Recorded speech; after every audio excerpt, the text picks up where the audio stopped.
untuk membantu pengeluaran ASI, kemudian mencegah komplikasi pada saat menyusui seperti lecet dan hepatitis. Kemudian di sini ada persiapan alat, yakni handuk, 2 buah, kemudian kapas, kemudian gelas kaca, baby oil, 2 slug, 2 baskom yang berisi air panas dan air dingin. Kemudian, apakah ibu bersedia? Baik, langkah yang pertama yaitu untuk menjaga privasi ibu, kita pakaikan handuk dulu. Terus ya ibu.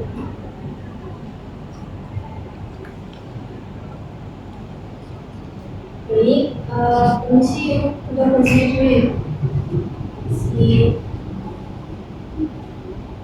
Baik, langkah yang pertama yaitu kita ambil buat atas,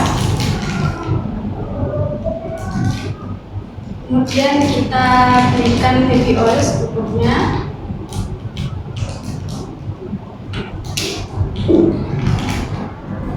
kemudian kita oleskan ke payudara ibu.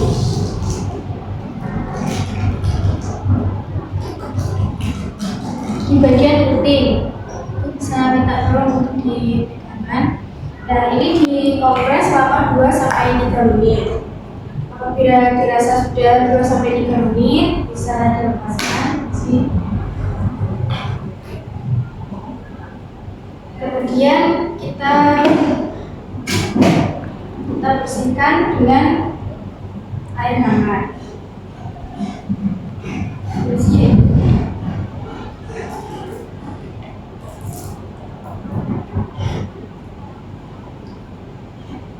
Kemudian setelah itu saya akan melakukan massage, yaitu gerakan yang pertama seperti ini.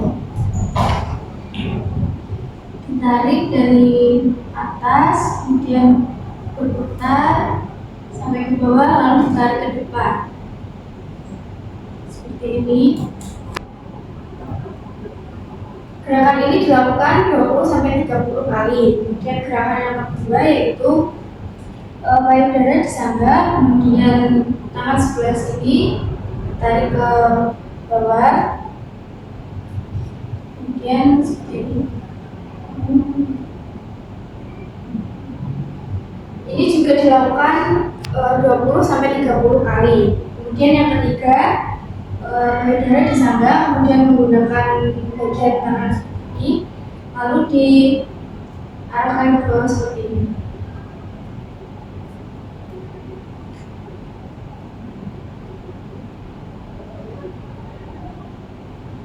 Baik, ini juga dilakukan 20-30 kali. Selanjutnya yaitu pengeluaran ASI dengan cara ditekan bagian areolanya ke dalam seperti ini. Kemudian apabila ASI-nya sudah keluar, kita usapkan ke bagian areolanya. Kemudian untuk menadakan ASI kita menggunakan gelas kaca seperti ini. Bisa dibantu ibu. Untuk menadah ASI, apabila ASI sudah terasa cukup, bisa dilepaskan. Baik, selanjutnya kita bersihkan menggunakan air dingin.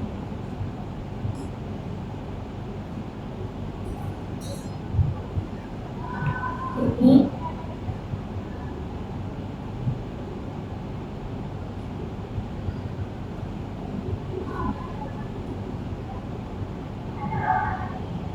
baik, jika sudah kita keringkan menggunakan handuk.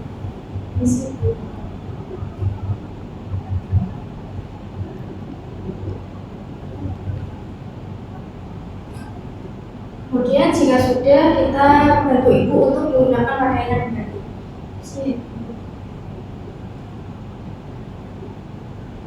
Ambil handuknya.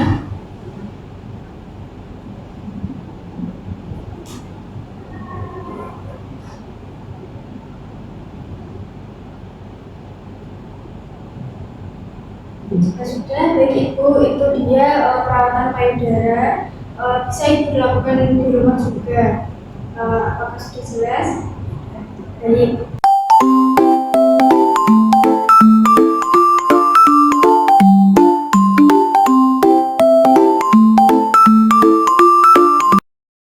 Assalamualaikum warahmatullahi wabarakatuh. Selamat pagi Bu. Di sini dengan saya Eden Arin. Di sini saya akan melakukan pemeriksaan gizi kepada Ibu. Apa Ibu bersedia? Ya. Baik. Selanjutnya persiapan alat yaitu ada korentang, kemudian handspoon, stetoskop, tensi, kemudian termometer dan juga kapas DTT. Yang pertama saya akan melakukan pemeriksaan tekanan darah. Permisi ya Ibu.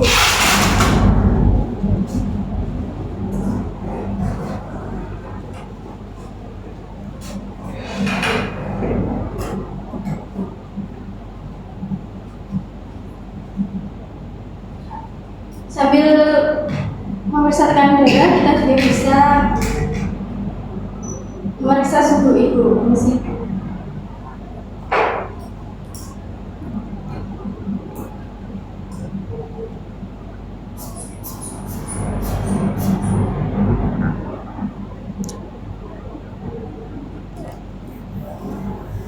Baik, tekanan darah Ibu normal ya. Suhunya juga normal.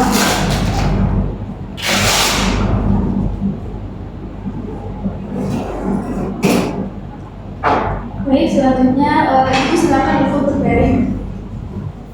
Baik, di sini kita mulai dari atas, ada kulit kepala. Jadi di sini permisi Bu, saya buka sedikit.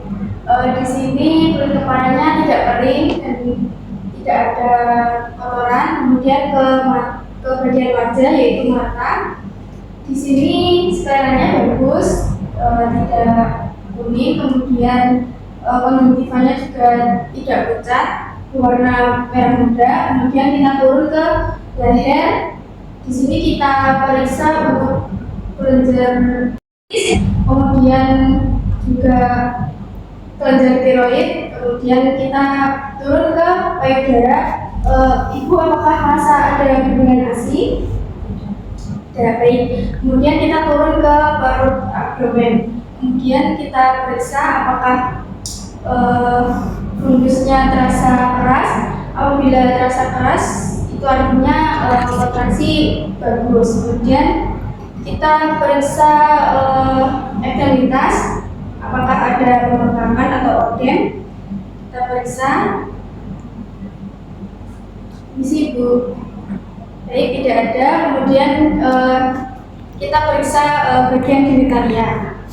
Baik, untuk kakinya misi Ibu agak terbuka sedikit. Kemudian kita menggunakan handspoon.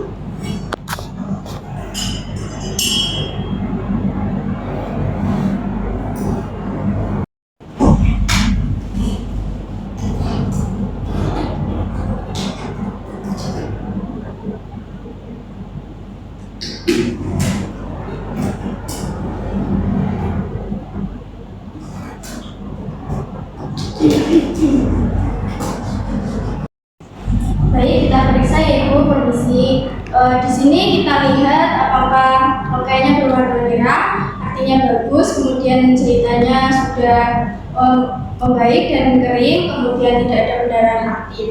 Ibu, pemeriksaan fisik sudah selesai, yang bisa diteruskan kembali. Baik, itu dia pemeriksaan fisik. Hasilnya baik dan tidak ada infeksi apapun. Gitu ya Ibu.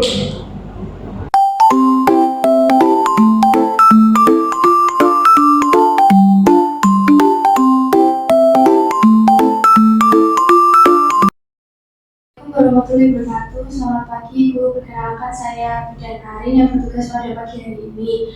Baik, di sini saya akan menjelaskan kepada Ibu untuk teknik menyusui bedah.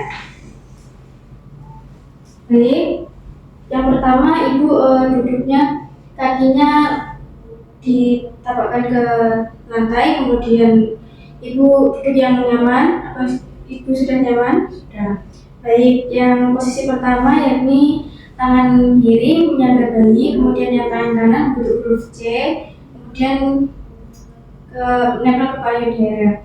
Kemudian yang kedua ada cross cradle, yakni kebalikannya, Yang tangan kanan menjaga bayi, kemudian yang kiri untuk huruf C dan mulai menyusui. Kemudian yang keempat ada football hand, yakni bayi diposisikan agak ke belakang, ya seperti ini, kemudian menyusui.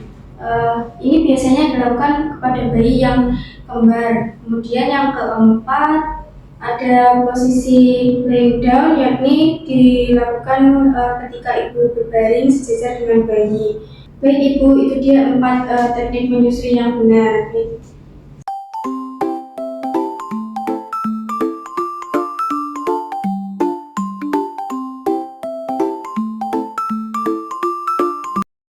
Oke, selanjutnya saya akan memberikan sedikit edukasi kepada ibu. Nah, pastinya selama melahirkan ini yang dialami pada masa pemulihan saat setelah hamil dan melahirkan, di mana ibu akan mengalami banyak perubahan fisik, hormonal maupun emosional. Nah, kolostrum pada ASI pertama kan juga mulai keluar dengan pada hari pertama. Lalu akan semakin bertambah jumlahnya di hari selanjutnya dan selanjutnya, seiring dengan sering ibu menyusui bayinya. Kemudian ada tanda bahaya pada ibu setelah melahirkan atau ibu nifas, yakni demam lebih dari 2 hari, ibu terlihat sedih, murung, dan menangis tanpa sebab atau depresi. Kemudian juga keluar cairan berbau dari jalan lahir, kemudian nyeri ulu hati, mual muntah, sakit kepala, pandangan kabur, kejang dengan atau tanpa bengkak pada kaki dan tangan dan wajah. Kemudian payudara juga bengkak, merah disertai rasa sakit, kemudian perdarahan lewat jalan lahir. Kemudian ada hal-hal yang tidak boleh dilakukan oleh ibu setelah melahirkan dan selama pemulihan, yaitu membuang ASI yang pertama keluar atau disebut juga kolostrum, karena sangat berguna untuk kekebalan tubuh si bayinya. Kemudian membersihkan payudara dengan alkohol atau obat merah atau sabun karena bisa terminum oleh bayi. Kemudian latihan fisik posisi tengkurap. Kemudian mengikat paru terlalu kencang juga tidak boleh. Kemudian menempelkan dedaunan pada kemaluan karena akan menimbulkan infeksi. Kemudian ada juga tanda bahaya pada bayi biasanya usia 0 sampai 28 hari, yaitu biasanya demam atau panas tinggi, kemudian diare, kemudian bayinya dingin, kemudian kejang, kulit atau matanya kuning, bayi terasa lemah, kemudian menangis atau merintih terus-menerus, kemudian muntah-muntah, sesak napas, tali pusatnya kemerahan sampai dinding perut berbau dan bernanah, tidak mau menyusu. Tinja bayi juga saat buang air besar berwarna pucat itu tidak normal ya ibu. Apabila terjadi tanda bahaya pada bayi atau ibu yang saya jelaskan tadi, bisa segera dibawa ke puskesmas terdekat ataupun rumah sakit terdekat ya kak. Baik, apakah sudah jelas atau ada yang ingin ditanyakan bu? Oh iya bu, saya mau tanya. Saya itu kan tiba-tiba kayak merasa sedih, terus pengen nangis terus, itu gimana ya bu? Oh iya, saya mengerti. Itu biasanya dinamakan diabetes bu. Nah, itu biasanya terjadi sekitar 1 sampai 2 minggu pertama. Itu dikarenakan hormon ibu dan kurang istirahat saja. Jadi ibu bisa istirahat ketika bayi tidur, ibunya juga ikut tidur. Kemudian kalau ada yang bisa dibantu oleh keluarga atau suami, ya jangan sungkan untuk minta tolong. Dan juga makanya juga harus yang bergizi karena bisa disalurkan ke bayi saat menyusui. Kemudian istirahat saja yang cukup, dan jangan terlalu dipikirkan yang berat-berat, ya seperti itu. Iya bu. Sudah jelas apa ada yang masih ditanyakan? Sudah jelas. Ya baik. Terima kasih bu. Ya sama-sama.